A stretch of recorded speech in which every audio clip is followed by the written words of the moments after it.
What's going on, guys? Jacob over here coming to you with my reactions to Bucks versus Celtics Game 1. The Bucks go into Boston and beat the Celtics 101-89 to take the first game of this series. And let me tell you, that was a very, very physical basketball game. And the Bucks defense really just phenomenal. I mean, they played so well. They really took away everything in the paint for Boston. I think the Boston only had, 20 points in the paint, and they only made 10 total shots in the paint. They shot 10 of 34 on 2-pointers, and the Bucks pretty much just forced them out to the three-point line and told them, make threes to beat us. And the Boston did make a lot of threes. They made 18 threes. They shot, 18 of 50 from three.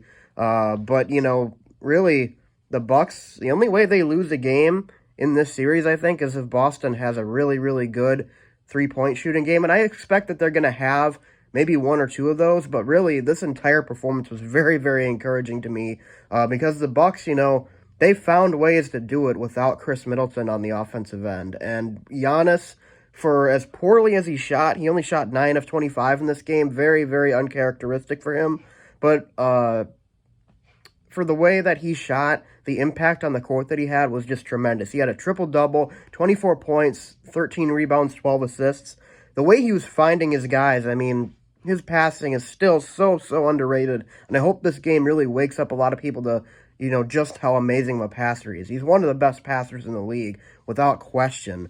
And just watching him out there, pretty much dissecting the Boston defense was really, really entertaining to watch. And that self alley-oop, that one's going on the career highlight reel, I'll tell you that right now. That was one impressive play by him, and it just, it continues to amaze me just how good he is, and he continues to get better every single season, and that's amazing considering he's coming off a season where he won Finals MVP, and before that, the 2 seasons before that, he won MVP. So, really, watching him, be the guy in these games and really just take over the game with his defense, with his playmaking, and I guess not as much in this case today with scoring, but he certainly can, and that was an off game for Giannis. He missed a lot of shots that you'd normally expect him to make. I expect those shots to start going in by game 2, and if that's the case, then Boston is going to have a big problem on their hands, as if they don't already. Boston, though, they did play pretty good defense for the most part. A lot of what the Bucks got was in transition off turnovers and Giannis finding an open guy.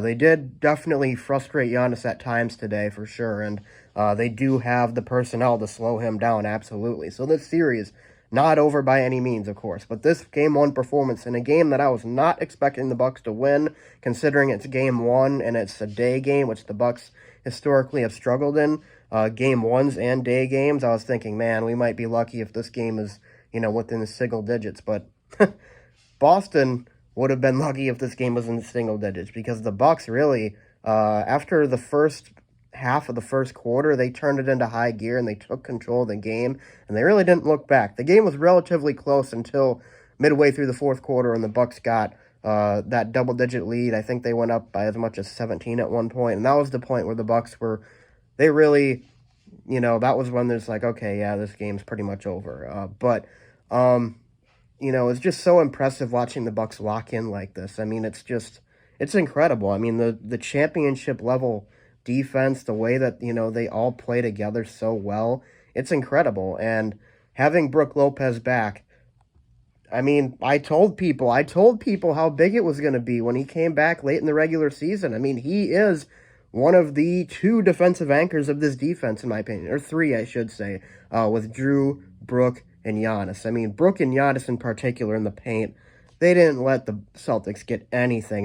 Watching, Jason Tatum, Jaylen Brown try to drive in the paint and score, it was not working, and they were, they looked almost shell-shocked when they were missing those shots and getting blocked. It was like you'd see them, look over to the ref expecting a call or something, and then they just, it was shocking to them how good the Bucks' paint defense was. So they're going to have to figure out a way to beat that, and whether that be, just simply shooting better from 3 or not, I'm not sure. But there's no question that Boston definitely had a lot of open looks from 3 today. They missed more than I probably would have expected them to, but At the same time, the Bucks didn't exactly have the best shooting performance either, even though they did have some stretches where they were shooting pretty lights out. But still, overall, the Bucks only shot 41% in this game, and there were some easier shots in the paint that you'd expect them to make, and that didn't go in, particularly from Giannis. So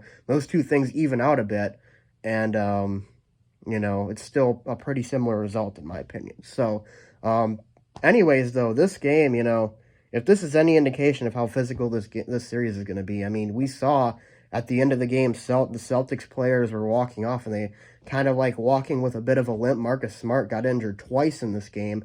Robert Williams got injured in this game.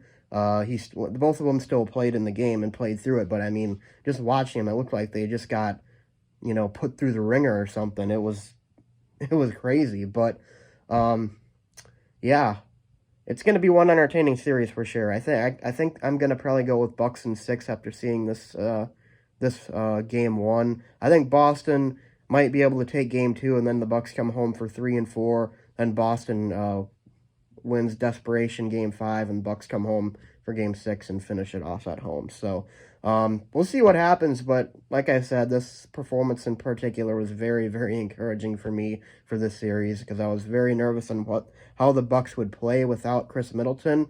And one of my biggest concerns is really how the Bucks half-court offense is going to look in crunch time situations when it's like within a few points. We didn't really see that today, so that concern is still out there for me. But I mean, if the Bucks are going to win games by double digits, then it's not really going to matter. So, I guess it's a problem that you'll have to address when it comes up eventually, if it comes up, of course.